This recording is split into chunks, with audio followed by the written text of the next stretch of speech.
Hello বন্ধুরা, দেখেন এখানে আছে একটা ছোট মেয়ে আসলো। মেয়েটা অনেক রেগে গেল। তারপর তারা দুজন খেতে আসলো। মেয়েটা তার মাকে বললো আমি বেশি খাবো। তারপর ছোট্ট মেয়েটি অনেক বেশি খাবার নিল। ও তার বাবা ফোনে কথা বলতে চলে গেল এবং তার বাবা চলে যাওয়ার সাথে সাথেই তার মা তার থেকে সব খাবার কেড়ে নিল ও তার মা একাই খেতে থাকলো।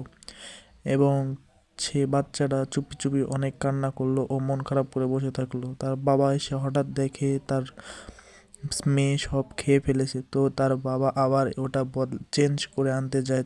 ততক্ষণ আবার তার মা তার মেয়েকে দিয়ে অনেক কাজ করায় নিচ্ছে। ও তার মা নোংরা করতেছে, ও ছোট্ট মেয়েটিকে দ্বারা সব কাজ করায় নিচ্ছে। তখন তার বাবা হঠাৎ দেখতে পায় এবং মেয়েটা কান্না করতেছিল। হঠাৎ তার বাবা রেগে যায়, তার মাকে বের করে দেয় বাসা থেকে, সব লাগেজ বের করে দিতে তার বাসা থেকে এবং তার মেয়েকে অনেক আদর করে ভালো